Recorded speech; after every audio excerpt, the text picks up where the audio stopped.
Do the Browns just officially now give up on Baker Mayfield? Is the party over here? I've given up. I think Cleveland should give up. I think the Browns should give up. I think the city should give up. Enough is enough. Max Kellerman, you wouldn't be the perfect person to ask this question to and try to give a quick answer. I know it's hard for you, but try. The definition of progressive is what? The definition of progressive. Progressive? Progressive. Going forward. Okay, going forward. Isn't that the? Doesn't Baker Mayfield have about 8 commercials with progressive? I mean, I think I'm right about that. I think about 8. I know that he had more commercials with progressive than he did wins last year.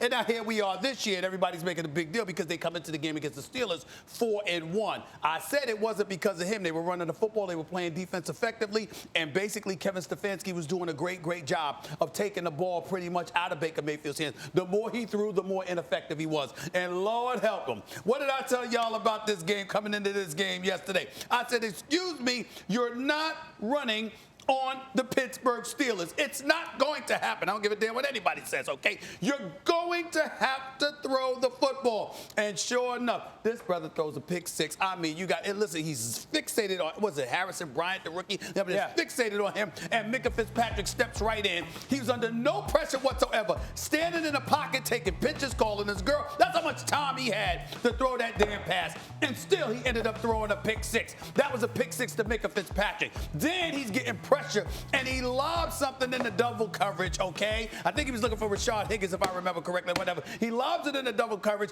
That was a second interception. Remember that first interception, the pick 6, you're talking about 3 plays into the game. That's scripted plays, and this dude throws a pick 6. He's not the dude. And I'm going to say this, and you said it, I said it earlier in the morning meeting when we were talking about it, whatever.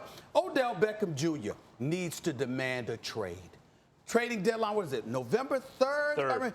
He needs to demand to get the hell up out of Cleveland. As far as I'm concerned, Jarvis Landry should demand a trade out of Cleveland. Anybody who's a pass catcher, you don't want to play with this guy because he's not going to make you look good. Now, Stefanski and those guys got to do a better job of getting dudes open, and we all know that. Reading the Cleveland coverage and stuff like that, they've been talking about this stuff.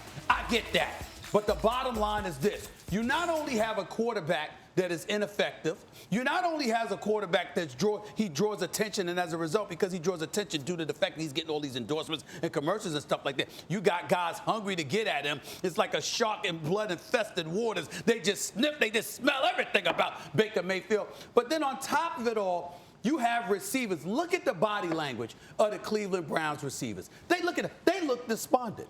If you look at them on the sideline, they're like, yeah, damn, this guy.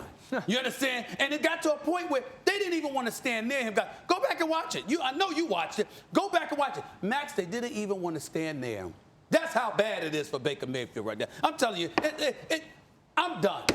He's not a scrub, right? But he's not that dude. What do you say? Just a guy, Jag? Just a guy? Just a guy. Just a guy. You and I see this exactly the same, unfortunately. And I would say this. I agree with you. In early November, there is a decision to be made. The leader is not good enough, and you need a change. Odell Beckham's got to demand a trade, right? Like, he's got to get out of there. He's with a quarterback who's not good enough. Yeah. And the worst part about the Browns is they're so loaded, and they're pretty well coached, actually, on offense at least. He's got to do better than that. They're not going to be able to have a top draft. Like, the top draft, he's good enough. You're not going to have, like, the top pick in the draft. The point is this. Odell has to demand a trade because he's in his prime, and it's being wasted away on this team. Baker Mayfield, my heart goes out to him in this respect, or at least let me say this. He's had 4 head coaches in 2.5 seasons. Right. That's nuts. Like Alex Smith showed you, if you keep the turnover and eventually you get stability, you can be good. But who was Alex Smith? He's a good quarterback. He wasn't a franchise changer. He's a nice quarterback and also a #1 overall pick. And if you squint and try to look at Baker and imagine that you see a franchise quarterback, maybe you could kind of see it. But I don't care if he has the same head coach for the next 10 years. He's not that good. He's not that bad either. He's a Jag. He's just a guy. And the Browns, if they can't do better, I think Odell should get out of there. Listen, it's not time to move on from Baker Mayfield. It's time to be concerned. That's a valid point. Max, you bring up the 4 head coaches. He's only been with Kevin Stefanski for 84 days. Okay, so like the 4th head coach he's been with for 84 days. Yeah. Is he ever going to become better than Jimmy Garoppolo? That's the question. When you're taken as the #1 pick, You got to be better than Jimmy Garoppolo. And the concerns have to be about this with Baker Mayfield. One, your flaw has not gotten progressively lessened. Your flaw of the inability to see the picture change from pre-snap to post-snap has not gotten better. You talked about the Mika Fitzpatrick interception, right? I'm in a group text. The very first play, or their second play of the game was a pass. His first pass play, he goes to the wrong side with the football. A very elementary pass play. The very next play is the Mika Fitzpatrick pick. On that first pass play where he went to the wrong side, in my group text I said, uh-oh, Pittsburgh's got him.